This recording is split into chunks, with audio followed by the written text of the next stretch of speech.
আসসালামু আলাইকুম সবাইকে। Khalid commerce platform for class 9 to 10 এ সবাইকে স্বাগতম। আমি Khalid Ibrahim ideal school and কলেজের বাণিজ্য বিভাগে 10ম শ্রেণীর একজন ছাত্র।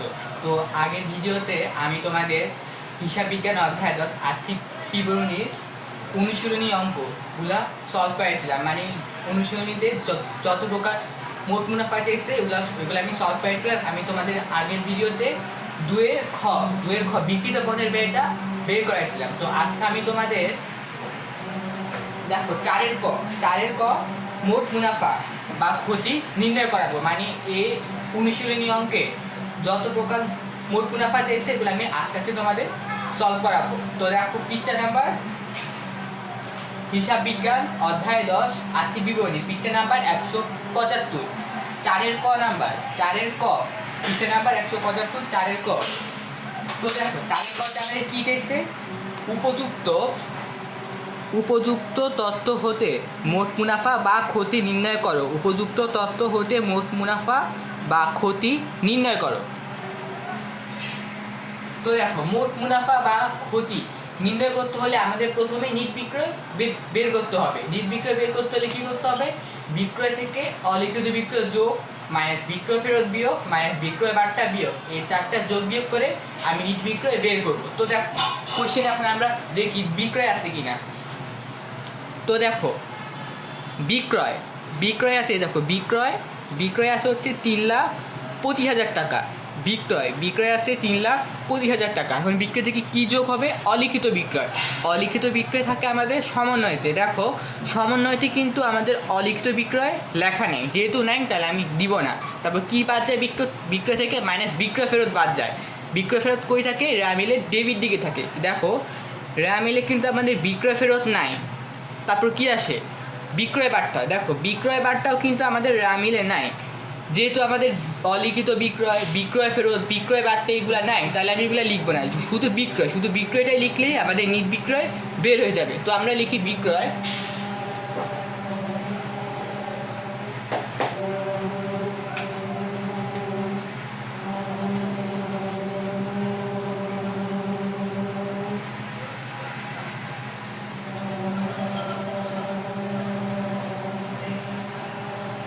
বিক্রয় 3,25,000 টাকা।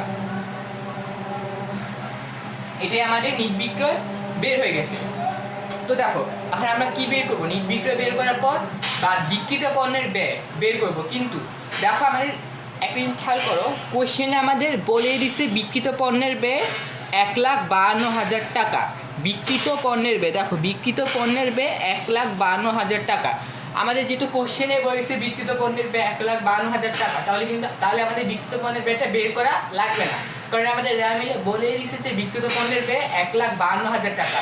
যেহেতু আমাদের বলেই দিচ্ছে বিক্রিত পণ্যের ব্যয় 1,52,000 টাকা, তাই আমরা বিক্রিত পণ্যের ব্যয় বের করবো না। যদি আমাদের বলে না দিত যে বিক্রিত পণ্যের ব্যয় 1,52,000 টাকা, এটা রেয়ামিলে যদি আমাদের বলে না দিত তাহলে আমরা বিক্রিত পণ্যের ব্যয় বের করতাম। কিন্তু দেখো রেয়ামিলে আমাদের বিক্রিত পণ্যের ব্যয় বলেই দিচ্ছে 1,52,000 টাকা। যেহেতু আমাদের বলেই দিচ্ছে তাহলে আমাদের বিক্রিত পণ্যের ব্যয় বের করা লাগবে না, কারণ আমাদের কোশ্চেনে বলে দিচ্ছে বিক্রিত পণ্যের ব্যয় 1,52,000 টাকা। তাই আমরা বিক্রিত পণ্যের ব্যয় বের করা লাগবে না, আমরা ডাইরেক্ট বিক্রিত পণ্যের ব্যয়টা নিট বিক্রয় মানে বিক্রয় থেকে বাদ দিলে মোট মুনাফা পেয়ে যাব। তো লিখি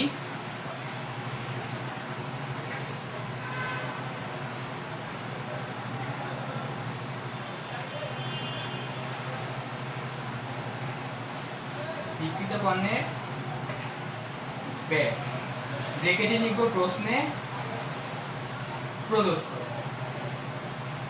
কত লেখা ছিল? 1,52,000 টাকা।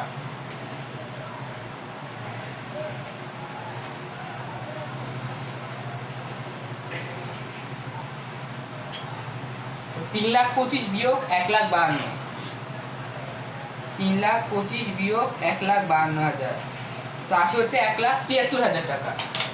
1,00,000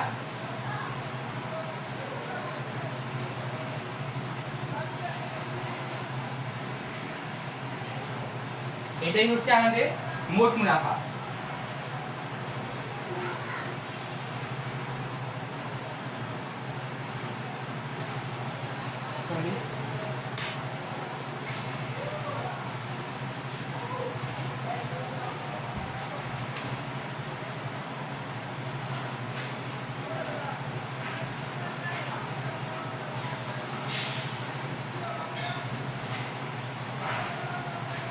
মোট মুনাফা। তো আমি কি করছি দেখো, ফার্স্টে বিক্রয় লিখছি, বিক্রয় রেমিলে বলাই ছিল ক্রেডিট দিকে, বিক্রয় 3,25,000 লিখছি।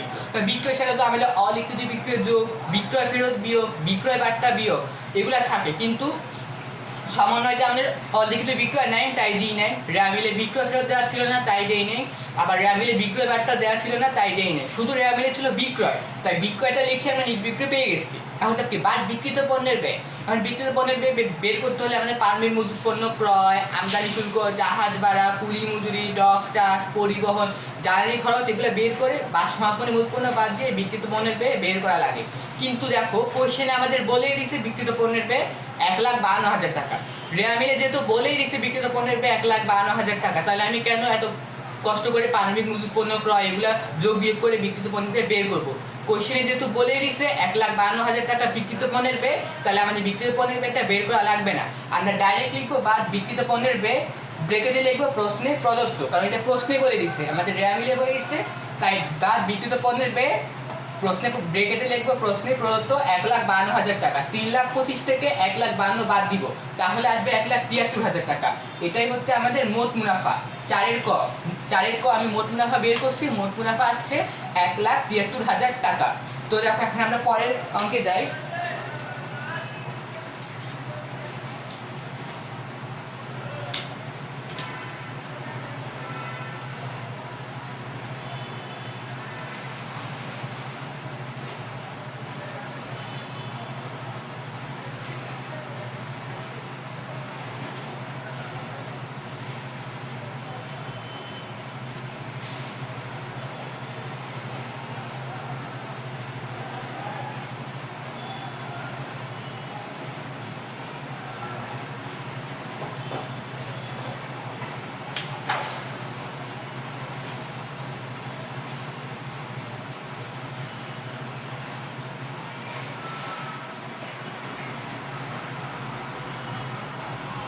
পরের অঙ্ক মানে এই অনুশীলনী অঙ্কে যত মানে অনুশীলনী অঙ্কে আমাকে মানে যতগুলা মোট মুনাফা চাইছে এগুলো আমি আস্তে আস্তে তোমাদের সলভ করাবো। তারপর মোট মুনাফা যখন অনুশীলনী অঙ্ক পুরোটা সলভ, প্রত্যেকটা অঙ্ক সলভ করানো হয়ে যাবে, তারপর আমি তোমাদের পরিচালন ব্যয়, নিট মুনাফা কীভাবে বের করে, আর্থিক অবস্থা বিবরণী কীভাবে বের করে এগুলো শিখাবো। আগে আমি তোমাদের অনুশীলনীতে মোট মুনাফা যতগুলা মোট মুনাফা চাইছে এগুলো আমি আগে সলভ করে দিব, কারণ এখন তোমরা অবশ্যই জানো মোট মুনাফা কীভাবে বের করতে হয়। তো দেখো চারের ক মোট মুনাফা বা ক্ষতি আমরা বের করে ফেলছে 1,73,000 টাকা। তারপর আসো দেখো পাঁচের খ পাঁচের খ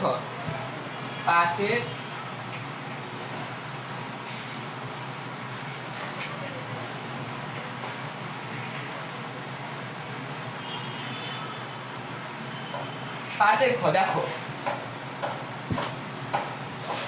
পাঁচের খ পৃষ্ঠা নাম্বার 176, পৃষ্ঠা নাম্বার এটা হবে 176, কারণ এখন আমি পাঁচের খ করাচ্ছি।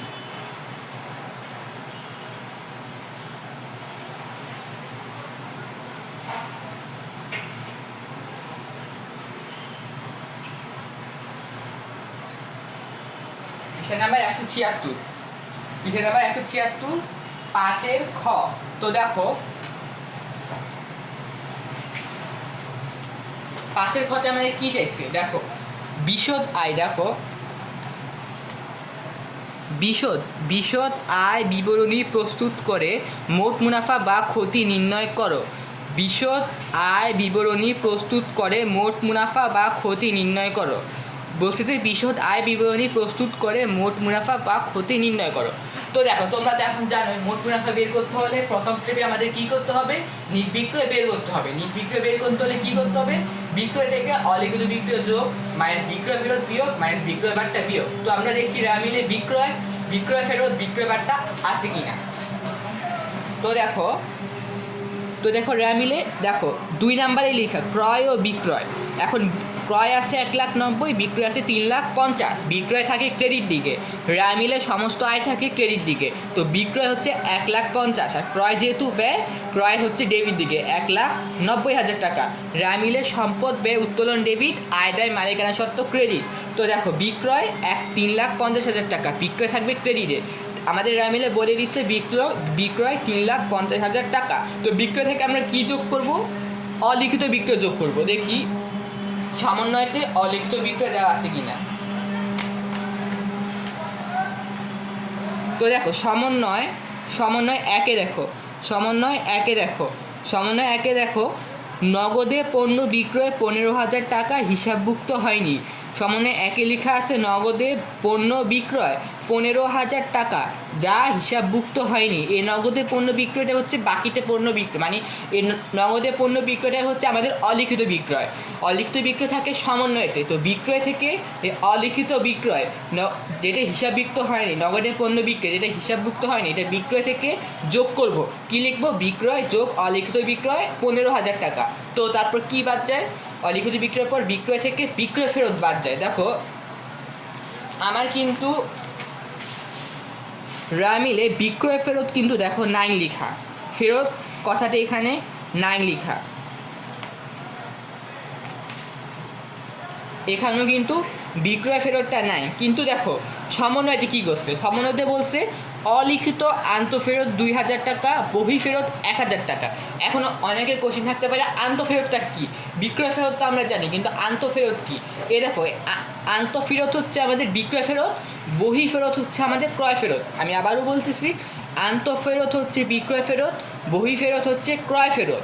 অলিখিত আন্তঃফেরত দেখো বিক্রয় থেকে সবসময় বিক্রয় ফেরত বাদ যাবে, বিক্রয় থেকে সবসময় বিক্রয় ফেরত বাদ যাবে। অলিখিত আন্তঃফেরত বললেও বাদ যাবে। তো বিক্রয় থেকে আমি অলিখিত আন্তঃফেরত মানে বিক্রয় ফেরত, আন্তঃফেরত মানে বিক্রয় ফেরত, এই বিক্রয় থেকে আমি অলিখিত আন্তঃফেরত 2,000 টাকাটা বাদ দিব, কারণ বিক্রয় থেকে বিক্রয় ফেরত বাদ যাবে। অলিখিত আন্তঃফেরত বললেও বিক্রয় থেকে বিক্রয় ফেরত বাদ যাবে। তো বিক্রয় থেকে অলিখিত আন্তঃফেরত 2,000 টাকাটা আমি বাদ দিব। তো তারপর দেখি আমরা বিক্রয় বারটা আছে নাকি। দেখো বিক্রয় বারটা কিন্তু রামিলে দেওয়া নেই, বিক্রয় বারটা রামিলে দেওয়াই নেই, দেখো দেওয়া নেই। তো রামিলে কি ছিল? বিক্রয় ছিল। বিক্রয় ছিল কত আমাদের? বিক্রয় ছিল 3,50,000 টাকা। বিক্রয় থেকে আমি কি যোগ করব? সমন্বয় একে ছিল নগদে পণ্য বিক্রয় 15,000 টাকা যা হিসাবভুক্ত হয়নি, মানে অলিখিত বিক্রয়। এই বিক্রয় থেকে আমি অলিখিত বিক্রয়টা যোগ করব। তারপর কি বাদ দিব? অলিখিত আন্তঃফেরত। দেখো অলিখিত আন্তঃফেরত 2,000 টাকা, এই বিক্রয় থেকে অলিখিত আন্তঃফেরতটা বাদ দিব। বাদ দিলে নিট বিক্রয় বের হয়ে যাবে। যে রামিলে যেহেতু বিক্রয় বারটা নেন, তাই আমি দিয়ে নেই। বিক্রয় বারটা থাকলে অবশ্যই আমি বিক্রয় থেকে বিক্রয় বারটা বাদ দিতাম। যেহেতু রামিলে বিক্রয় বারটা বলে নাই, তাই আমি দিচ্ছি না। তো ফার্স্টে কি লিখবো? বিক্রয় লিখবো। বিক্রয় আছে 3,50,000 টাকা।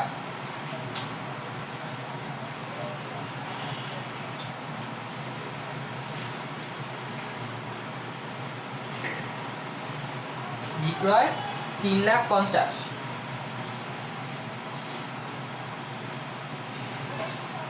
বিক্রয় থেকে কি যোগ করব? অলিখিত বিক্রয়। সমন্বয় একে বলে দিচ্ছে নগদে পণ্য বিক্রয় 15,000 টাকা যা হিসাবভুক্ত হয়নি, এই 15,000 টাকাটা বিক্রয় থেকে অলিখিত বিক্রয় যোগ করব।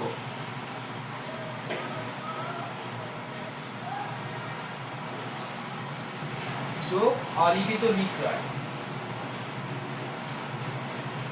15,000 টাকা।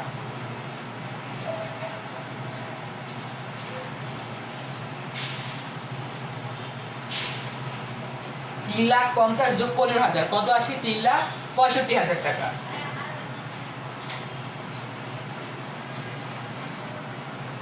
মাইনাস অলিখিত আন্তঃফেরত। সমন্বয় 4 বলছে কি?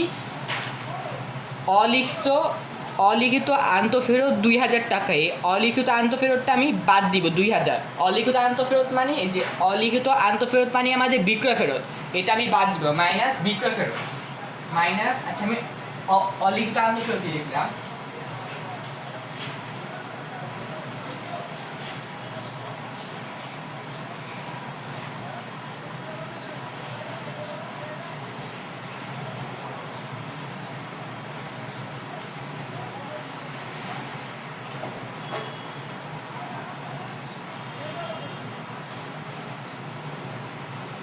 অলিখিত আন্তঃফেরত আছে 2,000 টাকা।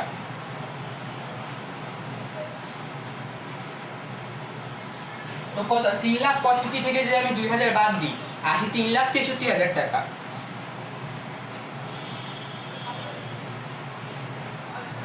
এই 3,63,000 টাকায় হচ্ছে আমাদের নিট বিক্রয়।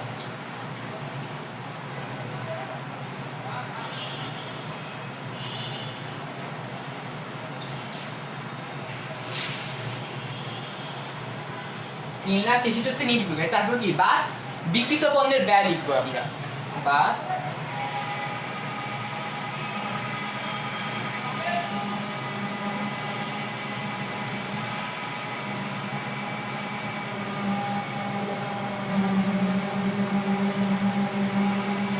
লিখবো বিক্রিত পণ্যের ব্যয়। এখন দেখো বিক্রিত পণ্যের ব্যয়তে ফার্স্টে কি বসে? ফার্স্টে বসে প্রারম্ভিক মজুত পণ্য। তো দেখি মিলে প্রারম্ভিক মজুত পণ্য আছে কিনা। দেখো একদম মিলে প্রথম দিকে ক্রমিক নং 1-এ দেখো, ক্রমিক নং 1-এ লেখা মজুত পণ্য 40,000 টাকা। তারপর পাশে ব্রেকেটে লেখা 1/1/2017। এই দেখো এটা কেন লেখা আছে আমি তোমাদেরকে বলি। বছরের প্রথম তারিখ মানে 1 তারিখটা হচ্ছে প্রারম্ভিক মজুত পণ্য।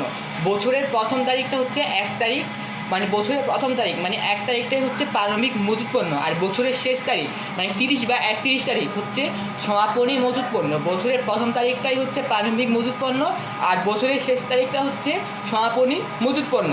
তো প্রারম্ভিক বিক্রিত পণ্যের পেতে ফার্স্টে কী বসবে? এই মজুত পণ্য, মানে যেহেতু 1/1 বছরের প্রথম তারিখ প্রারম্ভিক মজুত পণ্য, তাই এই প্রারম্ভিক মজুত পণ্য বিক্রিত পণ্যের বেতে ফার্স্টে বসবে প্রারম্ভিক মজুত পণ্য 40,000 টাকা। তারপর কি ক্রয়, দেখো ক্রয় ক্রমিক নং 2-এ ক্রয় লিখাই আছে 1,90,000। ক্রয় হচ্ছে ব্যয় বসে মিলে ডেবিট দিকে, তো ক্রয় বসে মিলে ডেবিট দিকে, ক্রয় 1,90,000 টাকা। তো ক্রয় থেকে আমরা কি যোগ করব? অলিখিত ক্রয়। এখন অলিখিত ক্রয় কই থাকে আমাদের? ক্রয় 1,90,000 টাকা। ক্রয় থেকে কি যোগ হয়? ক্রয় থেকে যোগ হয় অলিখিত ক্রয়। অলিখিত ক্রয় কই থাকে আমাদের? সমন্বয়তে। দেখো সমন্বয়তে কিন্তু আমাদের অলিখিত বিক্রয় আছে, কিন্তু অলিখিত ক্রয় কিন্তু সমন্বয়তে লিখাই নেই। তারপর আসো ক্রয় ফেরত। তারপর ক্রয় থেকে কি বাদ যায়? ক্রয় ফেরত বাদ যায়। দেখো মিলে কিন্তু ক্রয় ফেরত দেওয়া নেই, মিলে কিন্তু ক্রয় ফেরত দেওয়া নাই। কিন্তু সমন্বয়তে দেখো বহি ফেরত 1,000 টাকা। এখানে যেহেতু অলিখিত আন্তঃফেরত 2,000, এই আন্তঃফেরতটা আমি বিক্রয় থেকে বাদ দিচ্ছি। আন্তঃফেরত মানে হচ্ছে বিক্রয় ফেরত, বহি ফেরত মানে হচ্ছে ক্রয় ফেরত। যেহেতু সমন্বয়তে আসে মানে একটু ঘুরাই দিছে এটা। অলিখিত আন্তঃফেরত 2,000 টাকা ও বহি ফেরত 1,000 টাকা। বহি ফেরত হচ্ছে আমাদের ক্রয় ফেরত, তাহলে আমি ক্রয় থেকে বহি ফেরত 1,000 টাকাটা, ক্রয় থেকে বহি ফেরত 1,000 টাকাটা বাদ দিব। ক্রয় থেকে এই বহি ফেরত 1,000 টাকাটা আমি বাদ দিব। তাহলে ক্রয় হচ্ছে আমাদের ফার্স্টে লিখবো হচ্ছে আমরা বিক্রিত পণ্যের বেতে প্রারম্ভিক মজুত পণ্য 40,000 টাকা। ক্রয় 1,90,000 থেকে যে সমন্বয় 4-এ বহি ফেরত আছে 1,000 টাকা, এই বহি ফেরতটা 1,000 টাকা বাদ দিব। তবে ক্রয় বারটা দেখো মিলে ক্রয় বারটা বিক্রয় বারটা কিন্তু দেওয়া নাই। পরে পৃষ্ঠায় দেখি মিলে ক্রয় বারটা বিক্রয় বারটা দেওয়া নেই। তাহলে ফার্স্টে প্রারম্ভিক মজুত পণ্য লিখবো ক্রয় থেকে অলিখিত বহি ফেরত মানে ক্রয় ফেরতটা বাদ দিব। তারপর কি আসে? প্রারম্ভিক মজুত পণ্য ক্রয় আমদানি শুল্ক আসবে। দেখো আমদানি শুল্ক আসে নাকি দেখি তো। আমদানি শুল্ক নাই, আমদানি শুল্ক কিন্তু আমাদের মিলে নাই।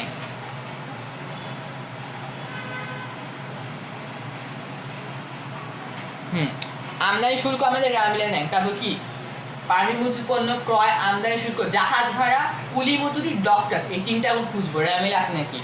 জাহাজ ভাড়া, দেখো জাহাজ ভাড়াও কিন্তু মিলে নাই, জাহাজ ভাড়াও নাই মিলে। কুলি মজুরি, দেখো জাহাজ ভাড়াও এখানে নাই। তারপর দেখো কুলি মজুরিও কিন্তু মিলে দেওয়া নেই। তারপর কি ডক্টরস, দেখো ডক্টরস কিন্তু মিলে দেওয়া আছে। এই যে ক্রমিক নং 12-তে ডক্টরস 1,200 টাকা। ডক্টরস বসে ডেবিট দিকে, দেখো ডক্টরস 1,200 টাকা বলেই দিচ্ছে। তো বিক্রিত পণ্যের পেতে ফার্স্টে প্রারম্ভিক মজুত পণ্য ক্রয় মাইনাস ক্রয় ফেরত মানে অলিখিত বহি ফেরত, তারপর ডক্টরস বসে 1,200 টাকা। তারপর দেখো আমদানি শুল্ক, জাহাজ ভাড়া, কুলি মজুরি, জ্বালানি খরচ, এগুলো কিন্তু মিলে দেওয়া নেই, তাই আমি দিচ্ছি না। থাকলে আমি দিতাম, থাকলে আমি অবশ্যই বিক্রিত পণ্যের ব্যয়তে দিতাম। তো দেখো পরিবহন খরচটা কিন্তু আছে। দেখো এই যে পরিবহন খরচ কত আছে এখানে? 1 2 3 1 2 3 3 4 পরিবহন খরচ আছে 3000 টাকা। এটা কোন পরিবহন খরচ বলো তো? এটা হচ্ছে আন্তঃপরিবহন। বিক্রিত পণ্যের ব্যয়তে আন্তঃপরিবহন বসে। বিক্রিত পণ্যের ব্যয়তে কি পরিবহন বসে? আন্তঃপরিবহন। আর আন্তঃপরিবহনকে আমরা বলি ক্রয় পরিবহন। তো পরিবহন খরচ 3000 টাকা। এই পরিবহন খরচটাই হচ্ছে আন্তঃপরিবহন। আন্তঃপরিবহনকে আমরা কি বলি? ক্রয় পরিবহনও বলি। আন্তঃপরিবহন বসে ডেবিট দিকে। তো পরিবহন খরচ 3000 টাকাটা বসবে বিক্রিত পণ্যের ব্যয়তে, মানে আন্তঃপরিবহন। এই আন্তঃপরিবহনটা বসবে হচ্ছে ডেবিট দিকে 3000 টাকা। তারপর কি ফার্স্টে প্রারম্ভিক মজুত পণ্য 40,000 লিখবো। ক্রয় থেকে ওই যে অলিখিত বহিঃফেরতটা বাদ দিব, মানে ক্রয় ফেরত বাদ দিব। তারপর ডক চার্জ লিখবো, পরিবহন খরচ লিখবো। আমদানি শুল্ক, জাহাজ ভাড়া, কুলি মজুরি, জ্বালানি খরচ এগুলো কিন্তু কোশ্চেনে দেওয়া নেই। থাকলে আমি অবশ্যই বিক্রিত পণ্যের ব্যয়তে দিতাম। তারপর আসো সমাপনী মজুত পণ্য। সমাপনী মজুত পণ্য থাকে আমাদের সমন্বয়তে। কিন্তু দেখো সমন্বয় 1 2 3 4 1 থেকে 4 সমন্বয় 1 থেকে 4 কিন্তু সমাপনী মজুত পণ্যের কথা বলে নাই। যেহেতু সমন্বয়তে সমাপনী মজুত পণ্য বলে নাই, তা আমি এখানে তাই আমি বিক্রিত পণ্যের ব্যয়তে সমাপনী মজুত পণ্য লিখবো না, কারণ সমন্বয়তে সমাপনী মজুত পণ্য বলে নাই। যদি বলতো তাহলে আমি অবশ্যই সমাপনী মজুত বাদ বিক্রিত পণ্যের থেকে সমাপনী মজুত পণ্য বাদ দিতাম। যদি সমন্বয়তে সমাপনী মজুত পণ্য সমাপনী মজুত পণ্যের কথা বলতো, তাহলে আমি বিক্রিত পণ্যের ব্যয়তে সমাপনী মজুত পণ্যটা বাদ দিতাম। যেহেতু সমন্বয়তে সমাপনী মজুত পণ্যের কথা যেহেতু সমন্বয়তে সমাপনী মজুত পণ্যের কথা বলে নাই, তাই আমি দিব না। যদি বলতো তাহলে আমি অবশ্যই দিতাম। তো লিখবো বিক্রিত পণ্যের ব্যয়তে ফার্স্টে কী লিখবো? মজুত পণ্য। প্রারম্ভিক মজুত পণ্য 40,000 টাকা।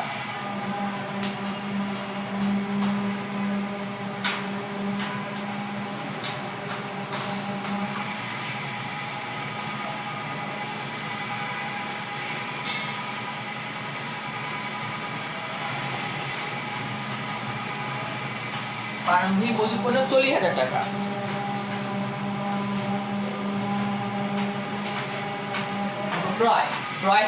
ক্রয় আমাদের কত ছিল রেয়া মিলে? 1,90,000।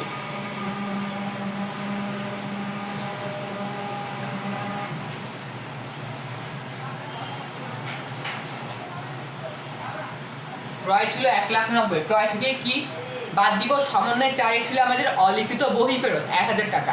বহিঃফেরত মানে হচ্ছে আমাদের ক্রয় ফেরত। তো ক্রয় থেকে অলিখিত বহিঃফেরতটা আমি বাদ দিব। বহিঃফেরত আছে 1000 টাকা। এই বহিঃফেরত মানে হচ্ছে ক্রয় ফেরত। ক্রয় থেকে অলিখিত বহিঃফেরতটা বাদ যাবে, মাইনাস বহিঃফেরত।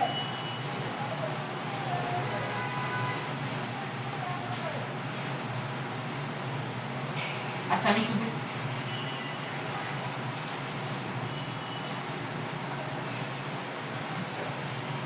অলিখিত বহিঃফেরত দিব।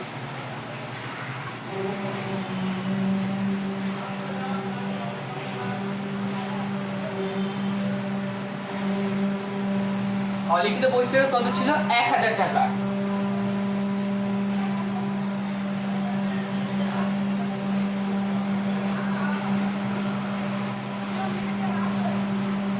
কত আসবে? 1,89,000 টাকা। তারপর কি ছিল আমাদের মিলে?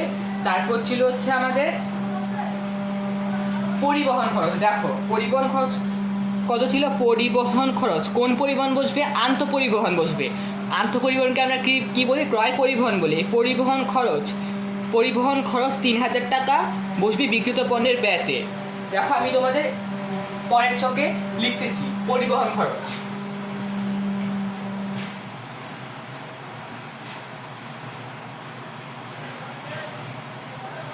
টাকা। তারপর কি ছিল আমাদের রামিলে? ডক চার্জ ছিল। দেখো ডক চার্জ আছে 1200 টাকা। এই যে ডক চার্জ বসে ডেবিট দিকে, ডক চার্জ আছে 1200 টাকা। তো ডক চার্জ আমরা লিখবো 1200 টাকা বিক্রিত পণ্যের ব্যয়তে। ডক চার্জ বসে আমাদের বিক্রিত পণ্যের ব্যয়তে 1200 টাকা। ডক চার্জ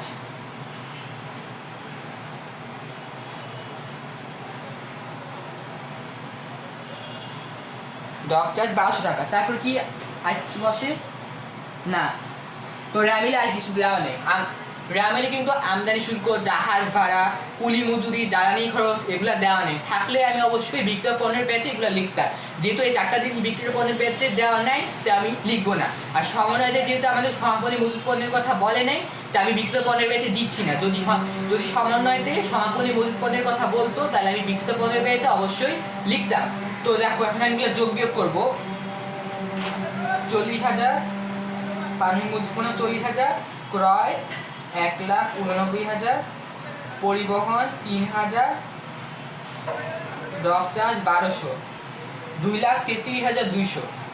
এই যে 2,33,200, এই 2,33,000 বাদ বিয়োগ দিব, কারণ এখানে বাদ বিক্রিত পণ্যের ব্যয় 2 লাখ যোগ বিয়োগ করে 2,33,000 টাকা আসছে। এটা আমি কি থেকে বাদ দিব? এই যে নিট বিক্রয়। দেখো এই নিট বিক্রয় যে আমি বের করলাম 3,63,000 টাকা, এই 3,63,000 টাকা থেকে 2,33,200 টাকা বাদ দিব। তো বাদ দিয়ে দেখি মাইনাস 3,63,000 টাকা আসে হচ্ছে 1,29,800 টাকা। তো লিখি 1,29,800। এটাই হচ্ছে আমাদের মোট, এটাই হচ্ছে আমাদের মোট মুনাফা 1 লাখ। দেখো এটাই হচ্ছে আমাদের মোট মুনাফা 1,29,800। এটা কত নাম্বার অঙ্ক ছিল? অনুশীলনী 5-এর খ, পৃষ্ঠা নাম্বার 176, পৃষ্ঠা নাম্বার 176, 5-এর খ, 5-এর খ ছিল। 5-এর খতে কি চাইছিল আমাদের? বিশদ আয় বিবরণী প্রস্তুত করে। দেখো পৃষ্ঠা নাম্বার 176, পৃষ্ঠা নাম্বার 176 কি চাইছে? বিশদ আয় বিবরণী, বিশদ আয় বিবরণী প্রস্তুত করে, বিশদ আয় বিবরণী প্রস্তুত করে মোট মুনাফা বা ক্ষতি নির্ণয় করো। তো মোট মুনাফা আমরা কত পাইছি? 1,29,800 টাকা। 5-এর খ, 5-এর খতে মোট মুনাফা পাইছি 1,29,800 টাকা। তো আমি প্রথম থেকে বলি, ফার্স্টে কি করছি? ফার্স্টে বিক্রয় 3,50,000 টাকা, বিক্রয় থেকে অলিখিত বিক্রয় যোগ, কারণ বিক্রয় থেকে সবসময় অলিখিত বিক্রয় যোগ হয়। বিক্রয় থেকে অলিখিত বিক্রয় যোগ করছি 15,000, 3,50,000 থেকে 15,000 যোগ করছি 3,65,000 টাকা, মাইনাস সমানে 4-এ ছিল অলিখিত আন্তঃফেরত 2,000 টাকা। আন্তঃফেরত মানে হচ্ছে আমাদের বিক্রয় ফেরত। বিক্রয় থেকে সবসময় বিক্রয় ফেরত বাদ যাবে, অলিখিত বললেও বাদ যাবে। তো বিক্রয় থেকে অলিখিত আন্তঃফেরতটা বাদ দিছি। ফার্স্টে বিক্রয় 3,50,000 যোগ অলিখিত বিক্রয় 15,000, 3,65,000 মাইনাস অলিখিত আন্তঃফেরত 2,000। তো 3,65,000 থেকে 2,000 টাকা বাদ দিছি, 3,63,000 টাকা নিট বিক্রয় বের করে ফেলছি। তারপর বাদ বিক্রিত পণ্যের ব্যয়। বিক্রিত পণ্যের ব্যয়তে দেখো প্রারম্ভিক মজুত পণ্য 40,000 টাকা, রামিলে বলে দিয়েছিল যে আমি লিখছি 40,000 টাকা। তারপর ক্রয় ছিল রামিলের ডেবিট দিকে, 1 লাখ ক্রয় হচ্ছে রামিলের ডেবিট দিকে বসে, কারণ ক্রয় হচ্ছে ব্যয়। ক্রয় 1,90,000 টাকা। ক্রয় থেকে আমি অলিখিত বহিঃফেরত সমন্বয়ের 4-এ ছিল অলিখিত বহিঃফেরত 1,000 টাকা। বহিঃফেরত মানে হচ্ছে ক্রয় ফেরত। এই অলিখিত বহিঃফেরতটা ক্রয় থেকে বাদ দিছি, 1,90,000 বিয়োগ 1,000, 1,89,000 টাকা। পরিবহন খরচ, কোন পরিবহন খরচটা লিখছে? আন্তঃপরিবহন। বিক্রিত পণ্যের ব্যয়তে আন্তঃপরিবহন বসে, বিক্রিত পণ্যের ব্যয়তে আন্তঃপরিবহন বসে। আর আন্তঃপরিবহনই হচ্ছে আমাদের ক্রয় পরিবহন। পরিবহন খরচ 3,000 টাকা, জব চার্জ 1200, এগুলো 40,000, 1,89,000, 3,000, 1200 যোগ করে আসছে 2,33,200 টাকা, 2,33,200 টাকা। এই 2,33,200 টাকা থেকে আমি 3,63,000 টাকা বাদ দিছি।